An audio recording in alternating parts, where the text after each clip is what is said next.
me today. It looks like Restream decided to close out my.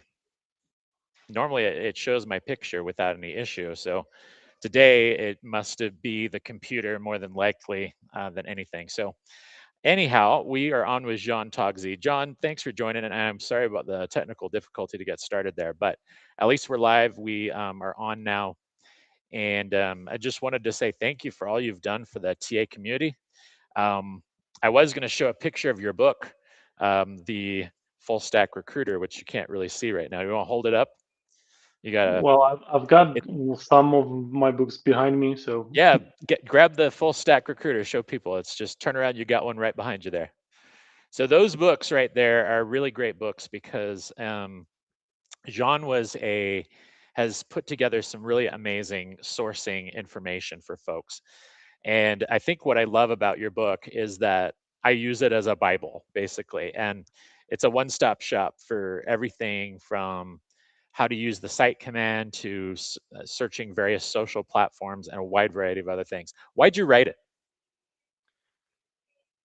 well, that's a very good question. Why? First of all, I was not able to find any book that was able to kind of like gather all the information or can be recommended and used for people who just starting, because usually people are reaching out like, oh, I would like to know a little bit more about talent acquisition and the sourcing. I was like, okay, so I can't recommend you lots of sources because there are literally not many good sources that I was able to recommend those people. And I will start writing articles, and articles turn into book, and that's basically the reason. I just put all the articles, make them a little bit um, longer, and I turning them into the book. And the reason for it is very simple. I also want to describe people or give people like the manual how to do things. Lots of articles that I saw online or books I was able to find were basically describing things instead of telling people how exactly step by step they can follow them. So yep, that's the reason. Basically, give people some manual they can use at work, because not many companies also invest lots of money into the trainings into the to those people. So that's basically the reason why I decided to create my own manual that I can recommend people. That's great. And tell me more about why you also created another book for job seekers. Why did you create that? Yep. I wrote the full stack recruiter, job seekers, and the AI for people who wants to learn about AI. The reason why I created the book for job seekers is simple. It's there is so many crazy information out there. I would go with even lies that are discouraging job seekers just to sell some fake hope. So I decided, like, okay, so I want to describe how the recruitment works and how people can increase their chance to find a job. So I want to give them some manual, something that, hey, these are the things that are really working, the things that I tested, I verified. It's not, hey, here is the ATS robot proof template. You will give me $99 and problem solved, and maybe you will get the job. If I do that, then I will be maybe super rich. I'm not, because I decided to go a different way and stop lying job seekers, because I hate that. I hate when people are doing that. So I Yeah, try to it's just a common thing now with the open to work banner. So let's just put it this yeah, way. I want people to hear this and understand how important this is to know. If you are in an active job seeker situation right now, there are scams that are targeting people with the open to work banner. And the way they find you is you put up the open to work banner, and then it puts out um, it puts out a hashtag for you. Now, you just need to be discerning. I would say still use it, but just be discerning. There are people that try to target you and say, oh, well, I have a job. And now what they're doing, these scammers, it's the same type of scams they're doing with older Americans, unfortunately, which are they're trying to target you for money or be a money mule for some other operation, and they'll try to sell you a job. The way you can tell if they're fake is there's one of two ways. They have a low amount of followers on LinkedIn. That's the first telltale sign. If they send you a Gmail account, that's another sign. So keep an eye out for those things. So if they're saying, I want to talk to you on WhatsApp, and they don't give you an actual job description, they're going to be ask them key questions. And you can do that in the LinkedIn feed. That's okay to do. Just be discerning. So if you see one, click on their profile, double check them. If you see a stock photo, that's another dead giveaway. But usually those are three key things to watch for. So And yeah, there is also a problem that they are pretending they are recruiters. Several yep, people also pretending to be me and offering jobs in. I believe the last time they were offering some jobs in Dubai, they just right. basically use my name again, Gmail account, and I do believe they were also using my photo, but they take my official photo and customize in AI. That was the new thing for me. But I'm Yeah, every it's single so time I crazy. find it, I just kind of like reporting to LinkedIn, and I'm also reporting that to Google, so they are removing those sometimes Yep. pretty quickly. So, but yeah, there's lots of scam out there. So if you're looking for a job, just be aware of that. Yeah, and the big thing, pull your book out. There's the other one that's right by your full stack. I can see it on the end there. It's the light blue book right Yep. behind him. And that's the one for job seekers. If you actually go to Jean's profile, you'll see the books that he has, and they're really good. I highly recommend them. And he's coming Thank from you. a place that has, really written these books that to help people. And I think that's really why, I love full stack for helping me find great candidates. I was using the site command and in conjunction with LinkedIn the other day, and it was finding a lot of great candidates. So I guess another great question for you is, let me get you some more of, I had several that I wanted to ask you. I want to talk about the job market and what recruiters and candidates can do now, and get your advice. Kind of, this is such a weird job market right now. I mean, let's just talk about what we're facing. So right now in the worldwide economy, we're facing inflation. My country, unfortunately, is doing tariffs, so that doesn't help anything. And then there's also the Iran war. So when we factor all these together, we're seeing higher gas prices. We're seeing demand kind of being squelched a little bit. Kind of watching it. There's some resiliency in the economy I'm noticing. But what advice do you have to give? It's such a weird time. A lot of, especially for Gen Z. I think Gen Z is definitely something we need to talk about. Yep. Younger generation is facing some challenges. What are your advice for job seekers right now in this environment with AI coming too? Well, there is lots of focus on the negativity, right? So not many jobs, AI will replace everyone, and so many other things like that. So I always recommend people like just don't be discouraged by those things and focus on you on things that are important for you. So when you're searching for a job, uh, try to apply on LinkedIn via LinkedIn, Indeed, network with people. If you are not networking and sending connection requests every day, then you are basically behind the people who are doing that, and that's kind of like an important piece. And I kind of like give the same advice to Gen Z or the older generation. Uh, Try to find people and the voices that you will trust, not people who post content that supposed to scare you every single time. There's like, oh my god, if you not doing this, you are already behind.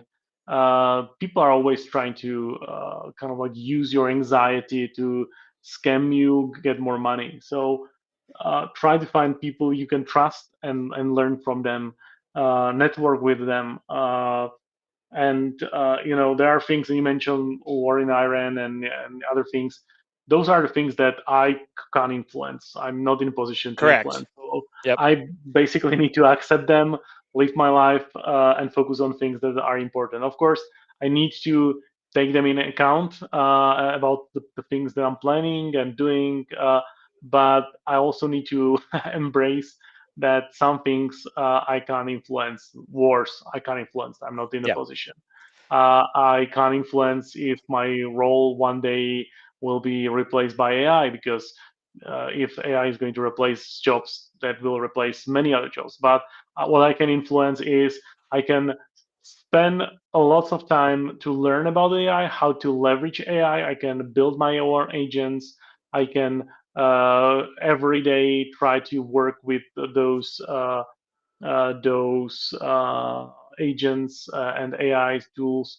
I can at work. I'm creating skills for Claude. I'm sharing those. I'm sharing the things that I learn, because the more I share, the more I learn. So by helping others, I'm helping myself.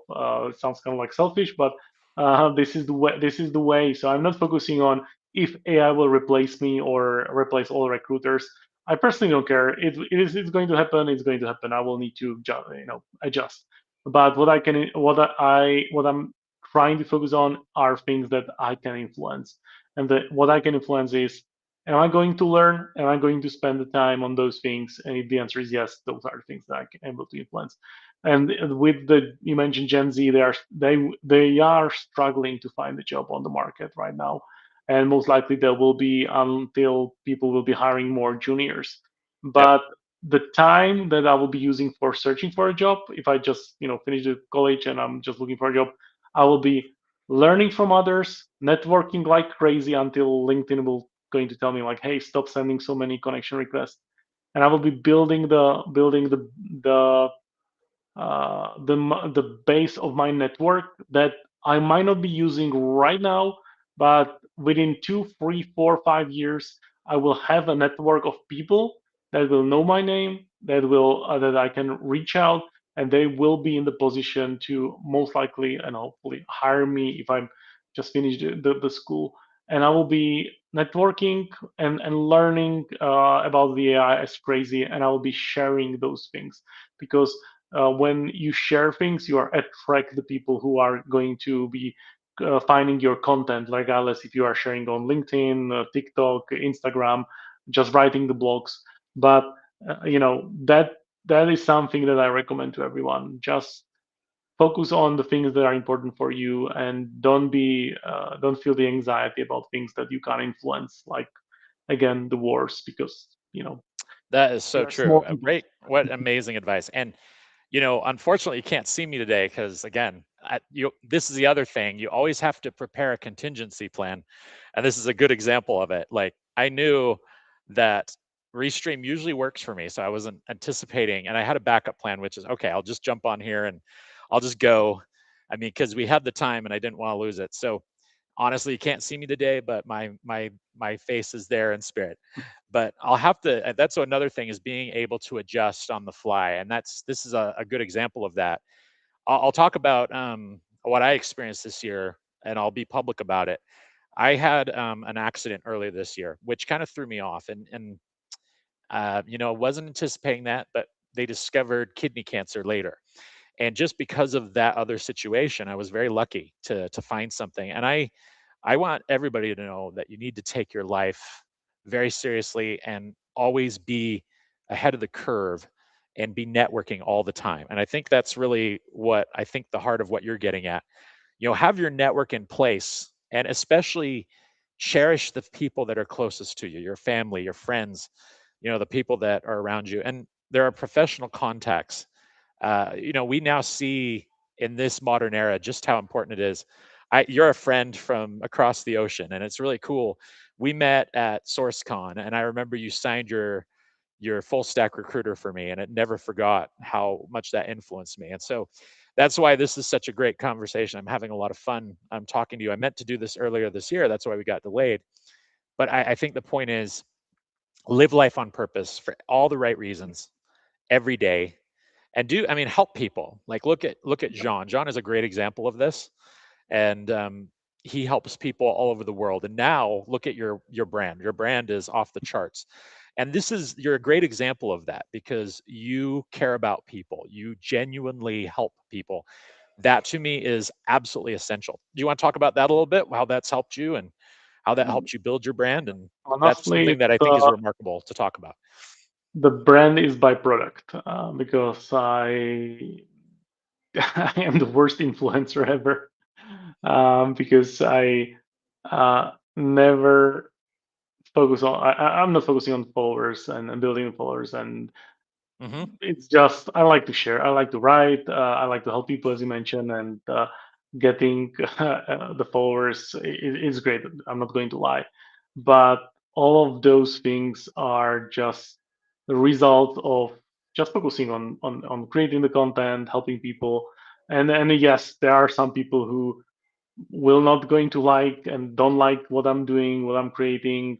Some messages I'm getting from time to time via email or email are definitely not the positive one, and I would not recommend anyone to Hmm. getting those. But I personally don't care. You know, there are always some people who they hate others, hate themselves, but there are so many others that are appreciate what you are doing. And every day I'm getting at least one or two messages saying, "Hey, thank you for helping me. Thank you for this." And that's I do believe that's the most important part to see that the things that you are doing have an impact on others. So that's That's something that I that's do believe absolutely is true. way better. It's the Here's the thing that we've both learned from the SourceCon and ERE communities, which is when you are sharing and you're doing it for the right reasons. And Socio is another great example. Yeah. There's a great example of a great community for sourcing and recruiting. And it's sharing for the right reasons and opening doors for other people. That's the heart of it. So no matter what happens with AI, that is something you cannot replicate. AI cannot replicate the human connection. It just can't.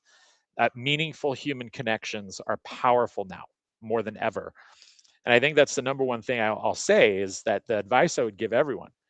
Jean is a living, breathing example of how that can come full circle and help someone. I mean, you're at 300,000 followers on LinkedIn. It's an amazing accomplishment. Now, that wasn't your goal, like you said. You see, you sought to help people for the right reasons, and the byproduct was your influence. That's the power. Yep. And there's a gentleman by the name of John C. Maxwell that I listen to. He's the number one leadership guru on this planet. And he wrote a book called The 21 uh, Laws of Leadership. And there's something about that book that emphasizes the human connection and doing and serving others. The servant leader power is very powerful. Um, Let me talk to you about some other things I think are great topics to cover. What are you seeing in the world economy? I mean, my audience has a lot of point of view in the United States, but what are you seeing overseas? What's the economy like? What's recruiting like right now? Well, so it's kind of like tricky question because the entire world is connected, right? So take the we covered the Iranian war, the Hormuz Bay, or what is the right name? Um, it's influencing the entire Strait of world. Hormuz. Yep. Strait of Hormuz. It's basically influencing the entire world. So Yep. you don't need to if you even if you are in Australia, if you are in South America, Japan, whatever other country, you are influenced by that. So all those major economical shifts are impacting the entire world, and Hmm. impacting US, impacting Europe, and as I mentioned before, those are the things that I need to accept, and I need to think about the way how I can prepare for it, how to make sure that if everything goes collapse tomorrow, what I will be doing. But still, everybody right now is super bullish on a stock exchange, right? Hmm. The the shares and stocks are going crazy, and every day I'm thinking, okay, so should I sell my investment right now? Should I wait a week? Should I wait a month? What is the time? When is the good to sell? When is the good time to buy? Maybe right now we are at the beginning of something that will be crazy because Nvidia is doing amazing. Anthropic, SpaceX, and other companies, they are, there is lots of money that they are generating and lots of investments. And so maybe we will triple the market within a year, but nobody knows. So the only thing I can do is just make a decision and you know and try to prepare myself for all eventualities. But it's always hard to prepare. So the economic situation here is very similar like everybody else because Yep, it's all tied sadly together.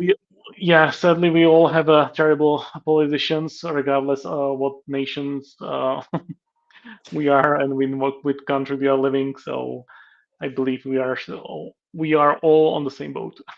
Yeah, and I liked what you said earlier is that you prepare for what you don't see just yet. Here's a question for you, and I've been dying to ask this. Is sourcing and Boolean search still relevant in the AI era? Why? Let's address that. I think it's a great topic and I would love to hear your opinion. I do believe like yesterday or 2 days ago I wrote an article on my newsletter about that. Uh, and that will give you the answer. But I kind of like believe that the answer is yes and no. It has a future, but it has zero future. The Mm, reason why I'm saying it has a future is because all of the logic is still there. So all the systems are using ATS systems, and all the systems are using some kind of like form of Boolean logic. The AI that is entering into the systems, ATS and others, and you can basically use them for search.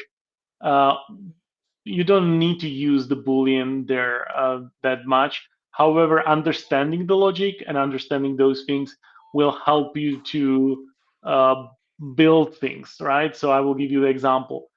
hmm Um, I built my AI sourcing agent. I call him Frank, and basically what Frank is doing is it's going on Google, DuckDuckGo, and other searches or other sites, and I'm using Boolean search strings or Boolean operators to get the results on those pages.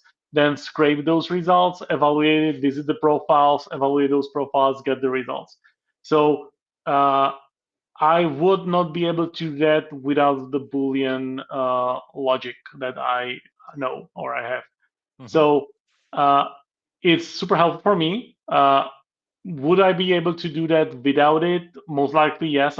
If I know how to ask AI to create it, but it's kind of like helped me to understand how it's working and how I should be customizing the things that AI is able to kind of like generate. But right now, if you know how to run the Boolean or understand Boolean, or you don't even need to understand Boolean, you can just go to AI and ask like, "Hey, create me Boolean search string."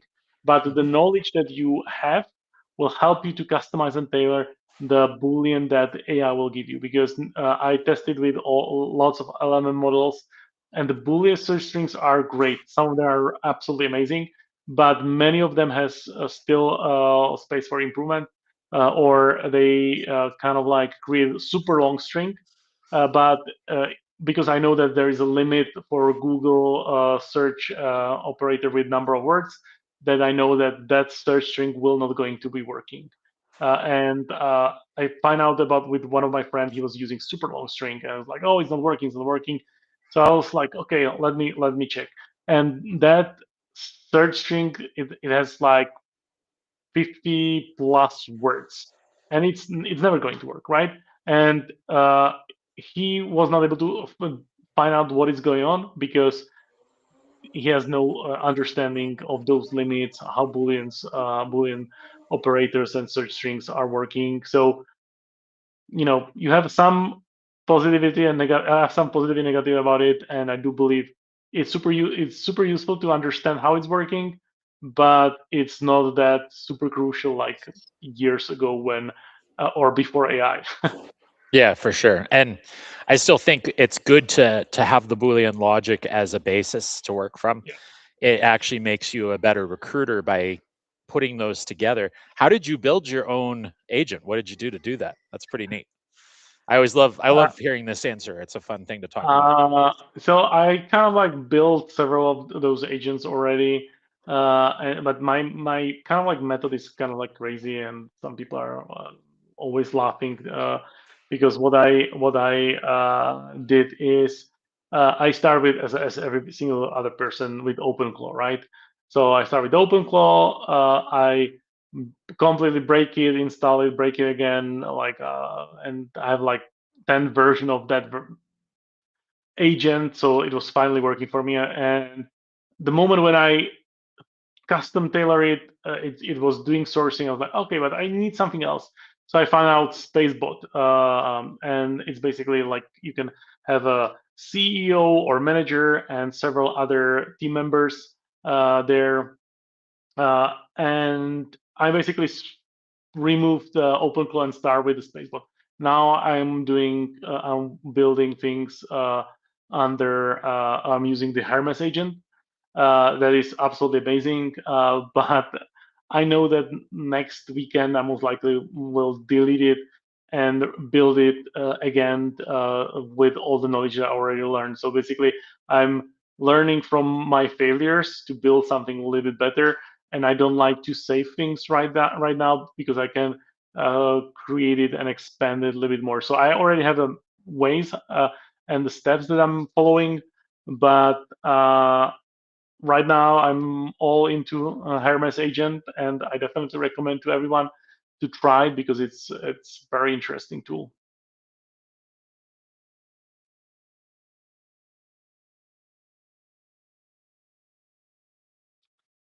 Oh, and I think we lost you.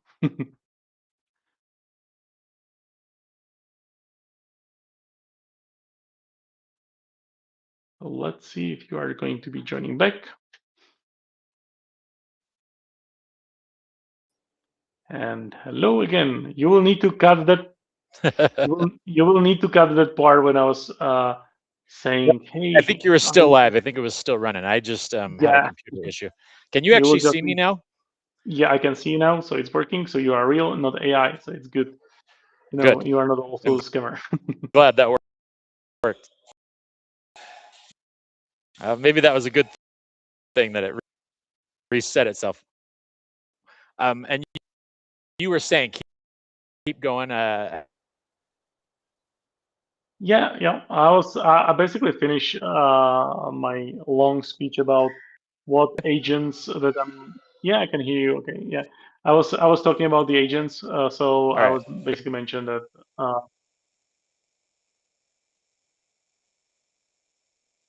You were saying, and I do believe you need to. Yeah, I believe you need to turn yeah. off your Yep. camera because your internet is not powerful enough. So there is a delay when you are saying something. Still here. Keep going. God. If you turn off your camera, maybe it will be better. Yeah. Am I blurry? You are blurry, and there is a delay regarding your when you are saying something that there is a delay. So yeah, I think we're good. Continue, please. you can hear me.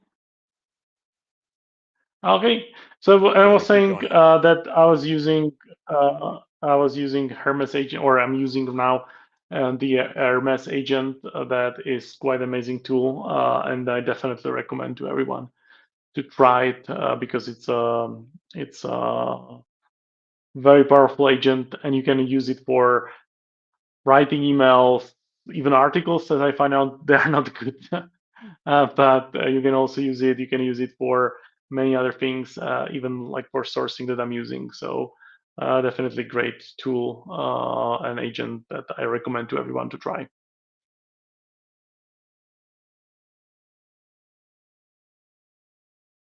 Beautiful. Okay, and thanks for sharing that. So I'm back. Anyway, I think you were still speaking with the live stream, but what happened was my computer decided to reboot itself. So I was like, it's technical difficulties today. Oh my goodness. So anyway, I'm No coming back worries. on live there on the screen again. Can you actually see me okay? Yeah, I can see you and I can hear you. And basically, what you can do is you will need to cut it all You of know those what? I'm parts. actually going to go off camera because I think it may be affecting the Yeah. that may help. Normally, I think it's just this connection here. No Anyway, worries. normally this connection, it's a good spot. All right, let's disable that just so that way I can speak. Okay, next question I was going to ask you, Jean, now that we're back here. So sorry about that quality of that internet connection. That's so annoying.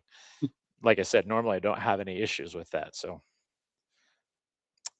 I think next time I'm going to use my Lenovo computer because I'm on a Dell and the Dell is kind of being kind of weird right now. So, and I don't know if I like Dell much anymore.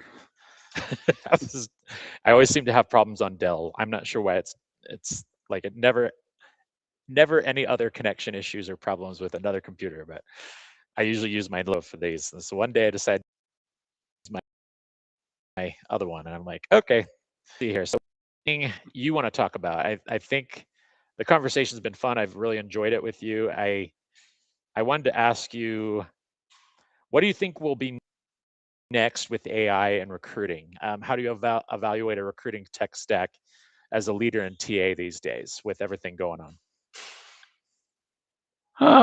Well, what is going to be next? Well, definitely agents. That's something that I do believe will be playing a bigger part.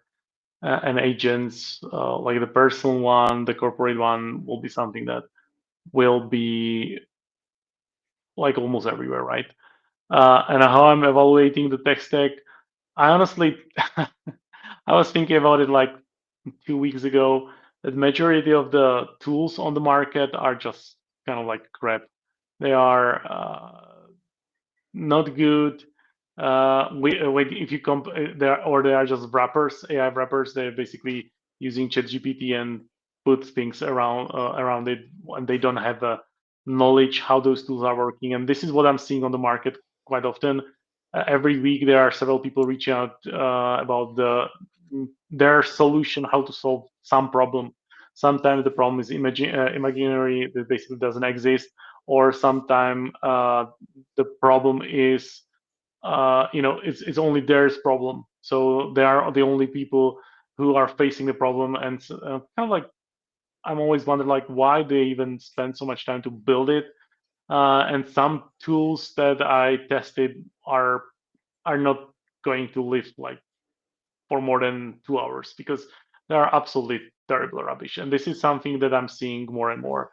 The vibe coding is great, but so many people decided to vibe code things they don't understand by, hey, I'm going to solve the resume screening. Okay, so they build something that is do some kind of like resume screening or interview screening, but they don't use the proper methodology. They don't. There is no research, no thing. It's just some manual customization of if the person has that keyword, they are getting extra 1 point or something like that. So I'm trying to avoid all of those tools in these times because I don't believe that we are going in the right way. And at the end, there will be some providers uh, in the way. Maybe it could be Anthropic. They will have a one module called HR or TA module, and they will have a specialized AI that will be like the AI agent that will be doing what you are expecting. Storing candidates, finding candidates, and will be generating your own ATS based on your needs, running the reports. But who knows? It's very hard to predict, and things are changing pretty rapidly. But I do believe this is something what we should be expecting. But with all the scams and the fake resume scams as well, I do believe recruitment could be again more about meeting with the people and seeing that they are like real, more Yes, on-site yeah. interviews. There's definitely And yeah, there's a real challenge with fake resumes right now, and it's yeah, because these AI. So you've got two double-edged swords with AI happening right now. One, AI can scan the resumes and make sure there's a fit, but then you have these resume bot apply apps that are spamming all the application sites. And yep, so what that does is it creates a bunch of potential for fake resumes coming in, and that at a large scale. So I guess you're absolutely correct on that. I think the the one thing AI is not getting right now is the human connection. And in fact, that cannot be replaced. Honestly, I mean, old school networking, old school phone calls, old school. We can call them old school, but they still work. And sometimes, I mean, that's more efficient sometimes than AI. Honestly, it's Yep. it's kind of scary. I mean, but I think a lot of people don't realize that AI is still going to be a thing, but and will it replace us? I don't see that happening. Let me say something that I think is absolutely critical. I'm in a role right now where I'm doing talent intelligence, and I'm helping build that in my company, right? So I'm helping build a platform, a framework for talent intelligence being utilized for decision making within recruiting. Now, what that means is explaining to the hiring manager, what does the available talent pool look like? What are the right questions to ask? What are some of the what's the available talent market look Mhm. like for very hard to find talent? Example, estimators. So I'm looking at construction estimators. Those are very hard to find, and they're very, very difficult to attract. So again, the human connection comes into play. So I guess the question for you is, what do you do with those tough you've tried everything with AI, you've tried everything with different searches, and how do you continue to make the human connection work in this era of shiny objects? That's a good way to put it. Well, you already mentioned it at the beginning. It's basically when the moment when you start helping people and people around you, that's how you build your network, right? So every single time when I help someone provide the advice, they tell their friends, they use the tool that have on my site, and I'm sharing a lot. People really love the website that I create because they find the content I wrote over the years, Hmm. and I'm not gatekeeping that, right? If you want a template, sure, just get the resume template. I've got like, I believe, 5 or 6 of them. I don't know, and they are free. I'm not charging them like $99 for something that I don't believe has the value. So they see it, and that's something I kind of like recommend to everyone, right? So if more people are helping each other, you are not only helping yourself in the way that it's kind of like feel good, but you're helping to create the environment around you that will be thriving. And if people around me thrives, I should be thriving as well because I'm surrounded by them, right? If I will be putting every single person who will reach out down, uh, I will create the world when people will feel depressed and miserable, and I don't want to do that, right? So it's about the way and approach that we are choosing, and that's the reason why I'm telling everyone, help others. That's literally the best career hack you will get, because you never know that one day when you'll be looking for a job, that will be the person who you helped like 2 years ago, and they'll be Amen. like, Yes. "Hey, I have a job for you." You never know, right?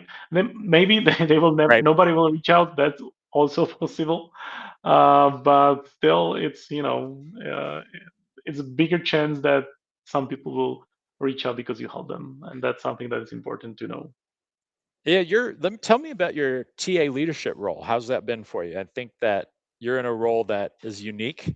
Um, it's fun to hear about where you've been, and you've come up the ranks in TA. So, how is it being on the TA leadership side? What do you think about that? Well, first of all, I'm super grateful. I have a great leaders. I have a great leaders for majority of my career. Right now within my company, I have a great leader as well. I have a great team. So if you have a combination of those two, and the team is absolutely amazing and supportive, and they play as one team. You have a great leader. You can overcome almost everything, right? So it's it's an interesting way, how not an interesting way, how to describe it. It's a super unique combination that I'm absolutely grateful for, that I'm work with amazing people. I'm not always. I know that sometimes when I write it on somewhere on LinkedIn, people are like, "Oh yeah, recruiters saying amazing," but no, I know some people that I work with for many years. One of my friend, I know him for like 15 or 16, 17 years. Other people that I know, I work with them or cooperate with them when I was working in agency, like 18 years ago, and I'm still super excited that I have the opportunity to work with them, with my leader, with my team, and the entire PA team that I'm currently working. It's absolutely amazing. So that's it's not something that I would be calling dream job because it's not a dream; it's a a reality. So I'm calling that it's a reality job, but in the remarks of being a dream job. Awesome. Yeah, I do want to apologize about the crazy tech difficulties earlier, but I think we had a really great conversation. Is there anything you want to add? I think I really enjoyed this conversation today because I've wanted to have you on for a while, and in spite of the technical difficulties, I still think we had a really good conversation. I think there was a lot of good stuff. I definitely will be using my Lenovo next time, though. That's a learning from that. Plus, come on, Mike. This one was is the most unique one because we had so many technical difficulties that it makes this one as a unique one for sure. So I enjoyed it. I have to And laugh. I mean, I normally I don't. I mean, and the funny thing is the spot I chose to do it in today usually has a really good bandwidth, and I don't know if I just it was just kind of weird that we got no hit with worries. that. Are there any parting thoughts today that you have to share with anyone? Oh, parting thoughts. Well, I kind of like it's hard to give advice in the world when everything is changing so quickly. Telling everyone just work with AI. It's something that they hear every single time. I honestly don't know. I don't have some super unique, strange recommendation or thought. I would say like help others. That's Yep. Well, that's that and something I that. would add to that. I would say be curious. Oh yeah, yeah, We are in an era where curiosity and experimentation, and that's just natural sorcerer skills, right? I mean, we should yep. have that anyway. And and the other thing is be flexible because today, especially, I learned because normally I've never had a technical difficulty like this, this one before where I couldn't get my camera to work for one, and on the other side, had an interruption midstream, which was fine. I still think most of your thought got captured. I was looking at the LinkedIn and it's still up. It's still showing that it was working. So apparently, we got it recording. So, but hey, I just want to say thank you.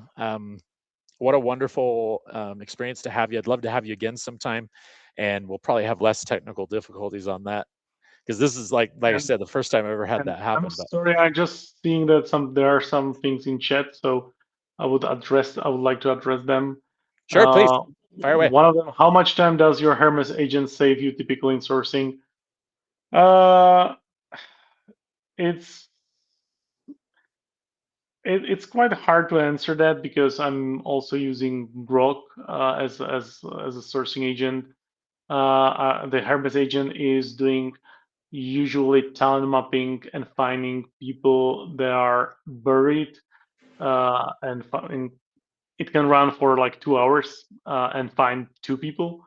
It could run 1 hour and find 50. So it's very hard to answer that.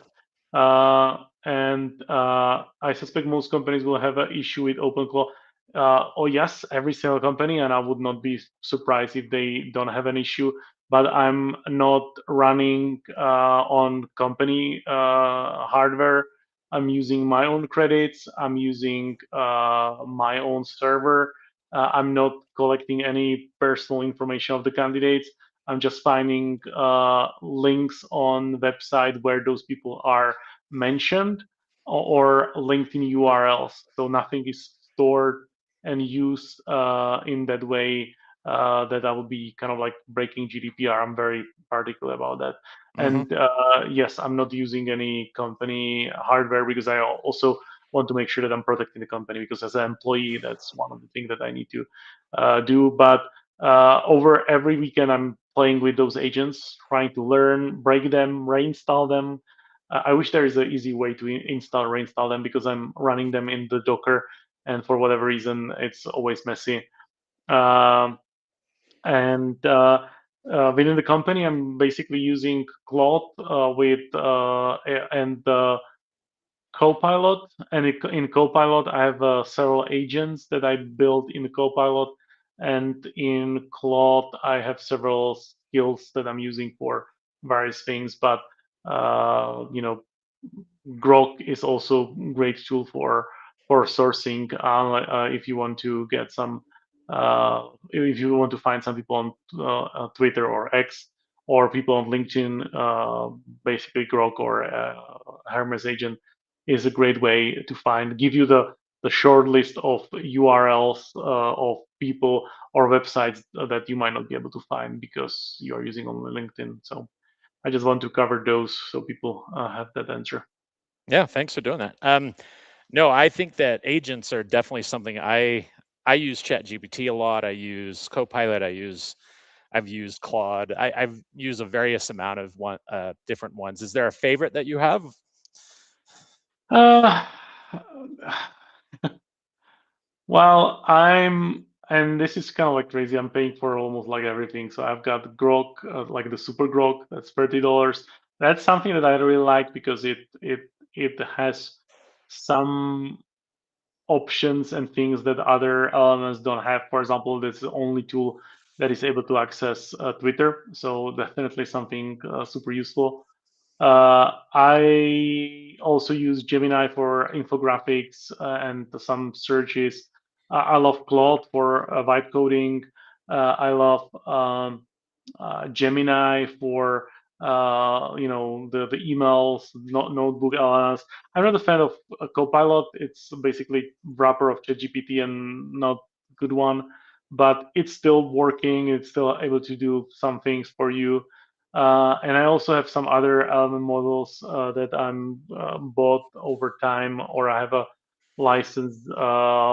But I'm also running of local LMLs like Gemma or some other as well. But right now, uh, I kind of like using the with the Hermes. I'm using Open Router, Hmm, so they've got like I don't know 600 models. So I'm trying the new versions that are entering, and I'm just paying for API. And this is the uh, kind of like the easiest way how to sure. test new LLMs models. But if I should pick one and just one. If you're going to tell me just pick one and you will not be able to use any other tool in the future, I will go with the Super Grok or Grok, the Super Hmm. Grok, the version, because it's evolving faster than others. It is doing really great videos and images. It's absolutely amazing for sourcing, way better than other tools.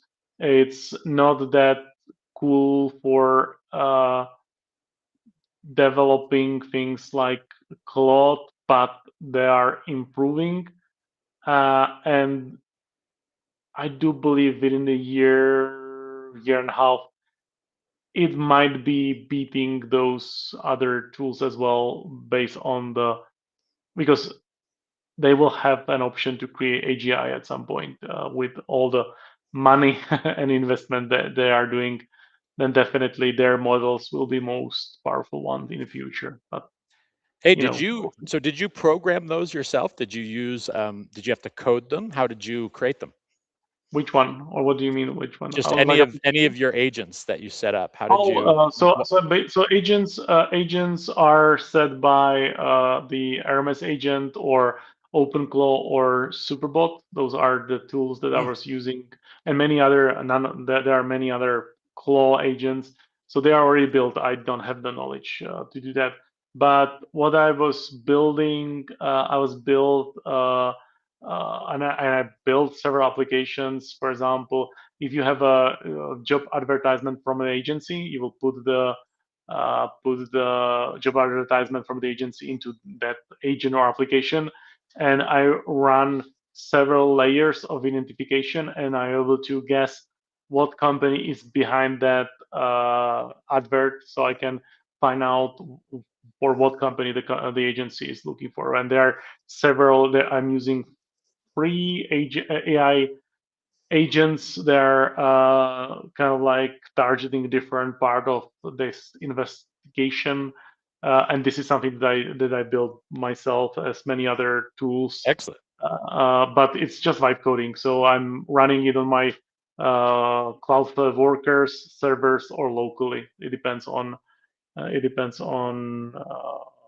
the tool, and there are some really cool tools that I build, but I'm not going to share them.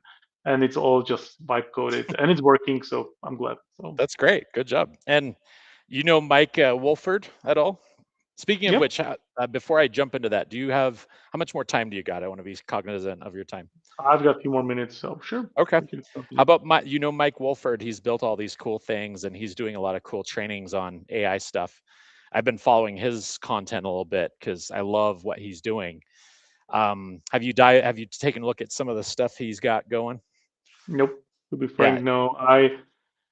There's so many people doing some really cool stuff, and I'm trying to avoid that because the moment when I see it, I thinking about how to improve it.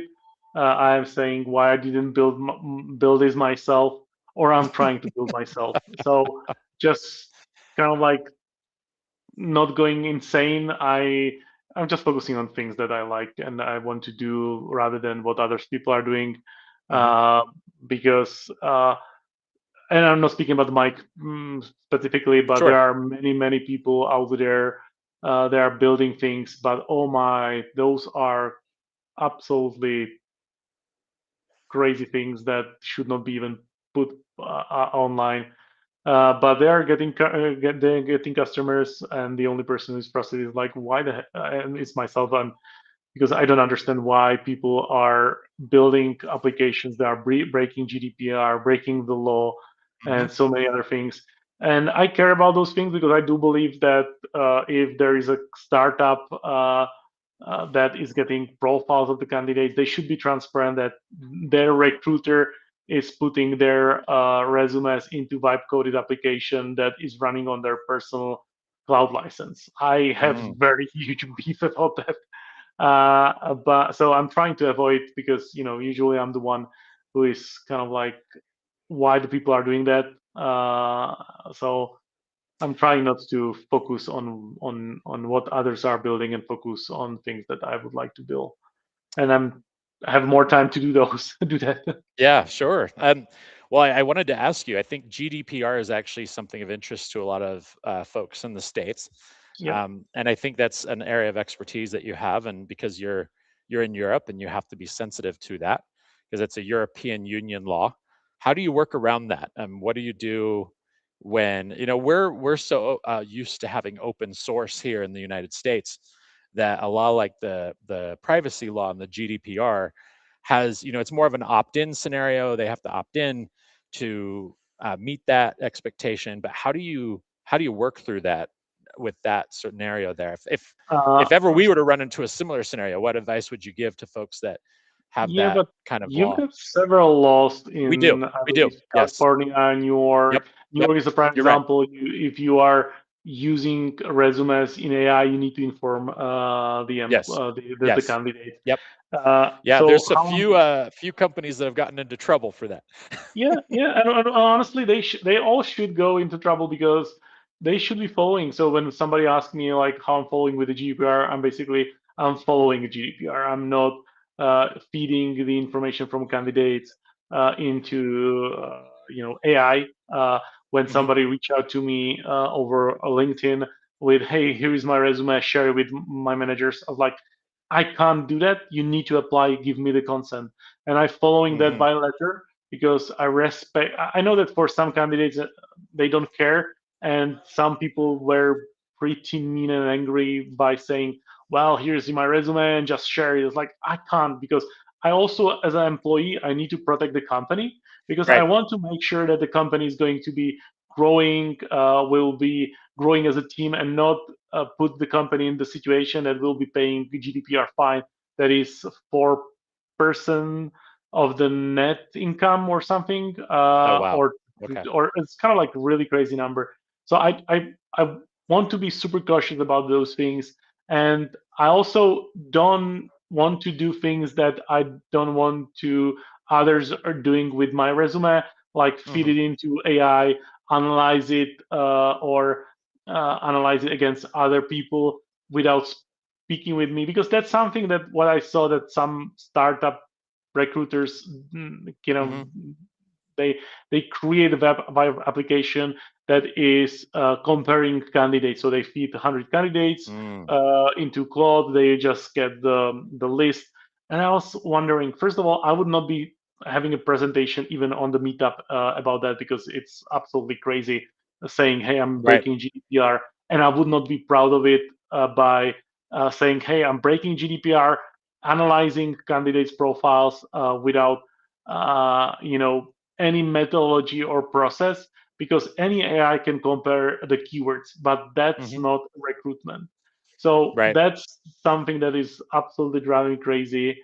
That the more and more recruiters on the market, what I'm seeing, they don't understand how the recruitment is working and what is the recruitment. Mm.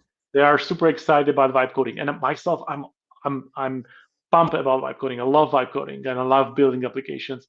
But Hmm. I'm also super cautious not to feed any company information to any AI, Hmm.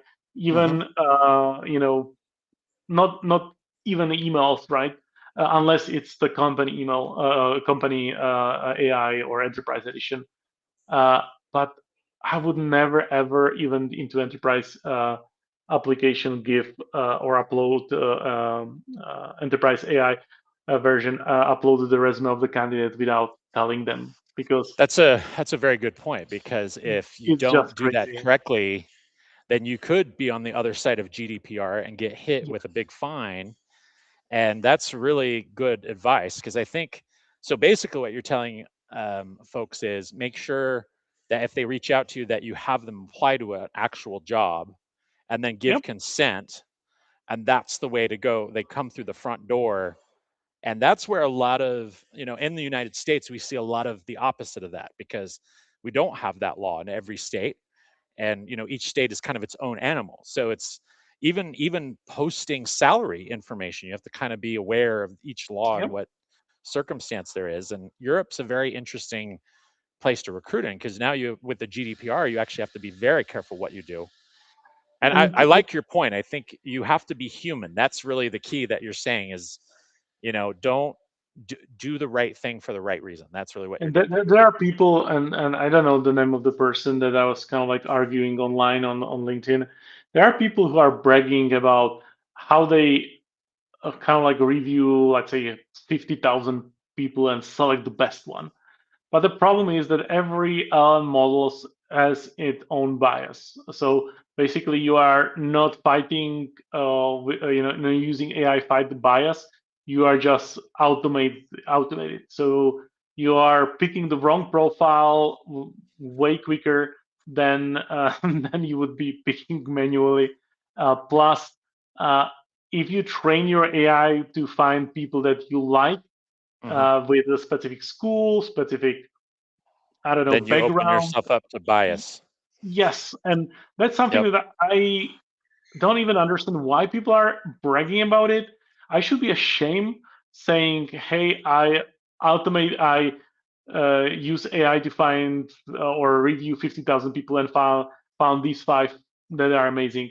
Uh, no, those are people who has the luck that they have the right keywords in your profile. You are not Hmm. automating anything.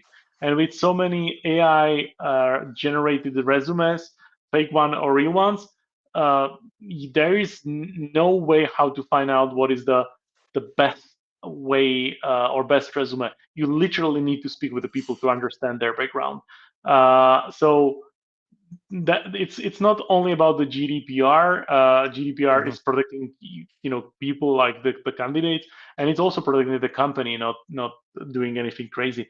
But I do believe the human decency, the basic human decency needs to be there, and understand that you are working with other humans. Treat them as such, and not not turn them into numbers that you only feed to LLMs, and then you can write a post about it, how cool AI vibe coded application you create Yeah. by just turn humans into numbers for your LinkedIn post. Can Those I people can should I be ask you a on. question on this? Because Sure. you've been getting at a point that's been really kind of eating at me. Has AI made us lazy as recruiters? No, AI made us stupid, and I'm sorry for the word that I'm using, but So that's go true. ahead, please explain. I like No, where you're going it's with this. Go. lazy people are finding way how to do things faster. Uh, but Mm, with AI, people don't understand how AI and the things are working. So mhm, it's like the black box. You go and like compare those candidates against this job description. mhm, AI will do exactly what you're going to ask. It'll compare their profile, etc. But the moment when you ask, okay, can you explain the reasoning why you did this and how you find that, you will get understanding about how exactly or what is the logic. And now you find out that okay, so the logic is flawed because you are focusing on different things that I want to focus. But one of thousands of recruiters will be asking the same thing that I ask right now. The rest, they will accept the answer. They will mm, accept these are the top five people that I need to reach out. They are not. They never will be. Those are lucky because AI have a good day. If you run that same search again, and rephrase it a little bit or change the order of the sentences in the prompt, mhm, you most likely will get the different top five. So mhm. in that case, if you get different top five of people for the second time, something is wrong because you should be always getting the same top five people based on the requirements. And if you going to get Mm. other five and not the first one, then you are not lazy. You are literally stupid because you don't understand how that is working. And I know it I agree sounds with you. I mean, think but it has made us kind of stupid to some degree. I think unfortunately now, I think there's a correct and a wrong way to use AI. That's really what you're getting at. And that's the reality. I think if AI replaces human connection in recruiting, then you're already behind, right? So that's a key factor there. And it also takes away the emphasis on candidates that don't always know how to write a good resume and don't always know how to put the right keywords in. And there are other clues that may lead them to actually be a great candidate. And what we've basically done, AI has become a double-edged sword to the point where you may be missing qualified, excellent talent because you yep, relied upon the AI ranking. That's, I think, what you're really getting at. And that's a very big problem right now. And I think yep, we need to use AI, sure, but we can't forget the recruiting fundamentals that gave us great recruiting in the first place. And that is actually affecting the other side of the coin, which is candidates are having horrible experiences now. And all you got to do is go to recruiting hell on the subreddit and hopefully and pray that you're not on it. And hopefully you're not on the Glassdoor one. But those are two, there may be some in Europe I'm not aware of. But yeah, yeah, you but don't want to wind up on those on with bad press because you used AI incorrectly, missed a candidate, or treated someone poorly. That's, I yeah, but think, what is a it's big like issue too. there is one thing that I kind of like.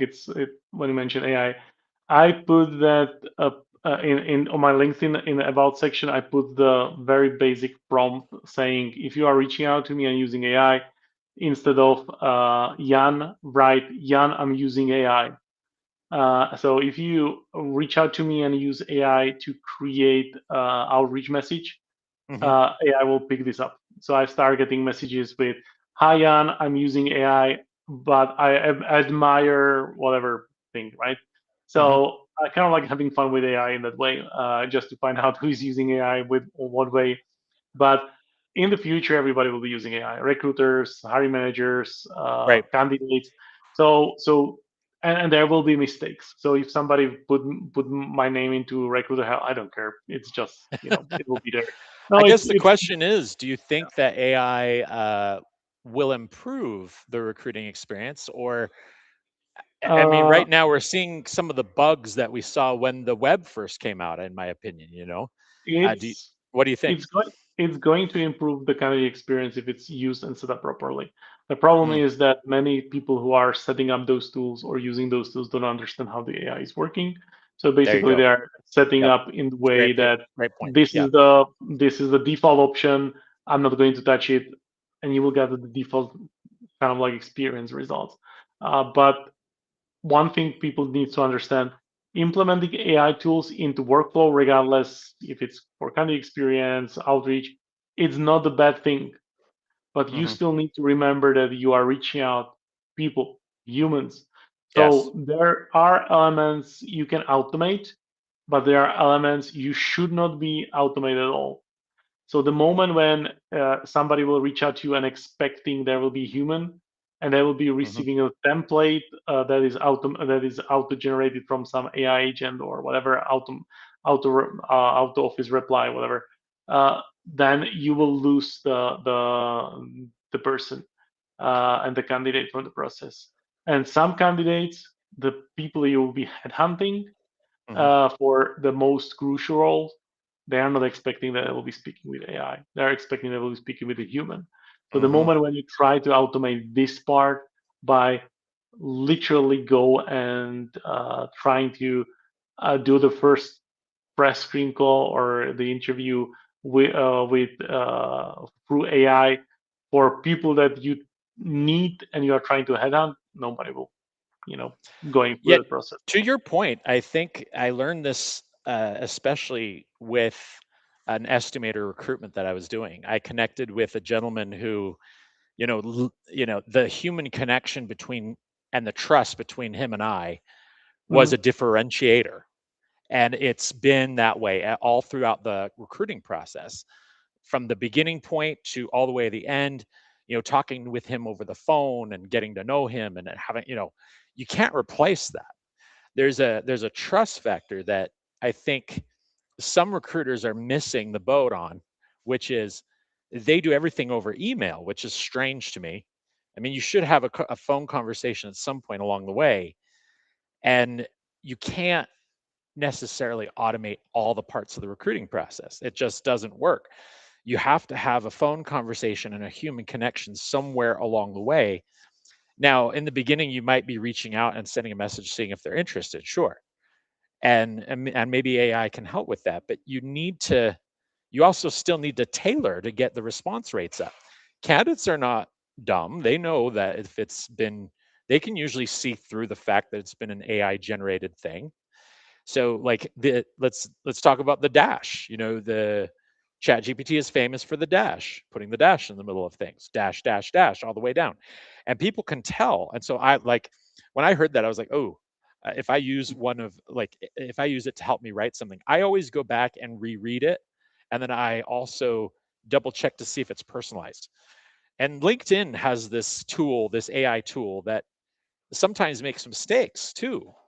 Like that's really annoying because you could send something thinking that you say, I want to send it to all these candidates, with just a template, but you have to double check because even LinkedIn's AI makes mistakes now.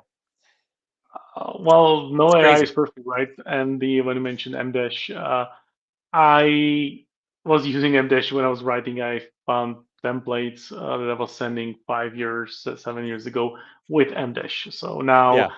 I literally need to go and remove it because the moment when I send it, it's well, you are AI, but at the Yeah, end, that's what that's like. It's gotten to the point now where people almost think, oh, well, that's AI generated. That's AI generated. And yep. sometimes it's so polished that that's another key factor. People are like, well, it's polished, and they can almost see through that it's an AI generated thing. So you always should go back and reread anything that AI creates, human in the loop, so to speak. I mean, you should always do that, no matter what. Every template, every single thing that you send you should double check it, regardless. Is the best Mhm. advice I'd give. Well, we've gone over, and this was a really fabulous conversation. And thanks for the extra time. I didn't want to keep you too much longer, but you were really making great points, and I really loved what you had to say about AI. So you brought some really great food for thought to the table in this conversation. Is there anything else you want to add before we have a before we let you go? Nope, sir. I'm good, and I hope some people, if someone, I know that at least two people based on the chat watch it, so I hope some people learn something interesting Yeah. and new Well, I from learned a today's ton conversation. from you today, so this was great, John, and um, thank you again, and really Sure, appreciate you. absolutely. Thank you for All right, that. everyone.